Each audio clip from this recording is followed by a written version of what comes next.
Il arrive, il arrive. Ça fait 1 heure qu'il devrait être là. Ça me casse les couilles. Et oh, Laura, tu peux parler autrement, s'il te plaît? Ah, ça va, maman. Quand elle dit que ça lui casse les couilles, par exemple, elle pense pas vraiment que ça lui casse les couilles.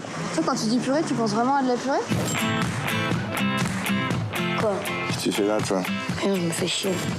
De toute façon, toi, t'es trop vénère parce que t'as plus un rond, t'es ruiné. J'adore ta sœur. On reste 3 semaines et après on va chez mon père en Bretagne. T'es amoureuse? Plutôt crevée. T'as du réseau, toi? Bienvenue au paradis, les filles. Comment vous trouvez le coin? Viens dans l'axe! Ça, j'y arrive pas, merde! Super moche, quoi. Et on se pèle le cul. Déjà que le tarot à 3, c'est chiant. Il y a trop de cartes. Puis la Bretagne, c'est de la merde.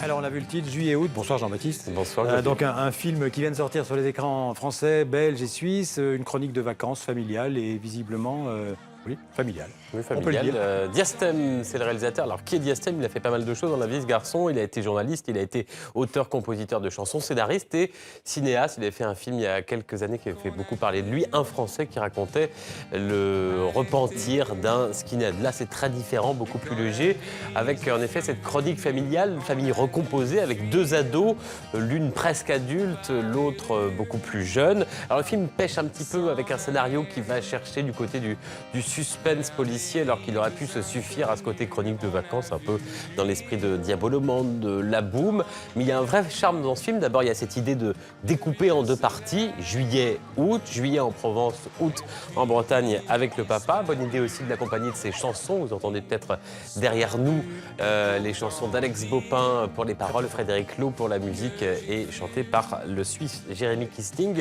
Et puis c'est servi par des acteurs très juste, Patrick Chenet qui est excellent en beau-père débonnaire, et ces 2 jeunes actrices en particulier. L'une s'appelle Alma Jodorowsky, c'est la plus grande. Jodorowsky, c'est la petite fille du cinéaste franco-chilien Alejandro Jodorowsky. Et puis une découverte, cette toute jeune fille, elle s'appelle Luna Lou, c'est la découverte et la pépite du film, extrait de Juillet-Août. Oh merde, ma sœur. Putain, elle est toujours aussi naine, hein. De quoi vous parlez? Oh, je croyais que t'avais commandé des seins au Père Noël. Qu'est-ce qui s'est passé? Il n'y a pas eu ta lettre? Sérieux, Gwen, change de vanne. Et tes règles? Toujours rien? A priori, passé 14 ans, c'est mort.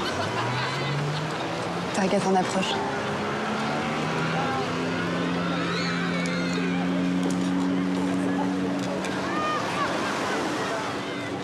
Il s'appelle Romain. Et il est pile à l'heure. Arrête, tu te l'es fait? Pas encore. Qu'est-ce que tu crois? Ça fait 1 semaine que je suis là, moi. Bah, raconte. Je suis sur le coup, ça bosse. Vous pouvez pas parler d'autre chose que de cul, on dirait des gamines de 12 ans. Vous êtes pathétique. Oh, Quoi? pas en public, on a dit. Quel public? Alors, notre film de vacances, plus masculin, celui-là, Parenthèse, il sort en France cette semaine. Oui, alors, le réalisateur s'appelle Bernard Tanguy, je vous mets au défi de le connaître, c'est son premier film. C'est un entrepreneur et qui a mis son argent pour faire ce film fauché, sans acteur connu, mais là aussi qui a un vrai charme. C'est l'histoire de 3 types, 3 quinquas qui partent pour l'été sur un voilier et qui vont rencontrer des femmes plus jeunes et se retrouver sur une île de la Côte d'Azur paradisiaque, l'île de Port-Cros. C'est un film là aussi qui a un charme et une réflexion assez intéressante sur la société et sur la réussite et l'argent qui ne fait pas le bonheur. Voici quelques images. Bon, bah, faire un tour en mer, ça te fera pas de mal. Juste nous 3 comme avant. Une virée entre potes.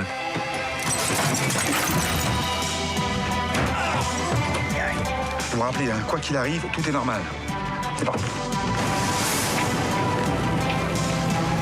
Il y avait un hublot ouvert, j'ai pris un peu d'eau. Hein. Vous me prenez pour DiCaprio dans Titanic?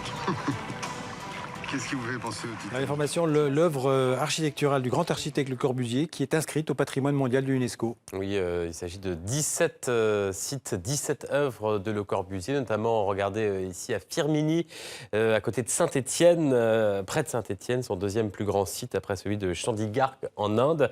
Firminy avec son quartier, sa maison de la culture, son stade, sa piscine, classés donc au patrimoine mondial de l'UNESCO.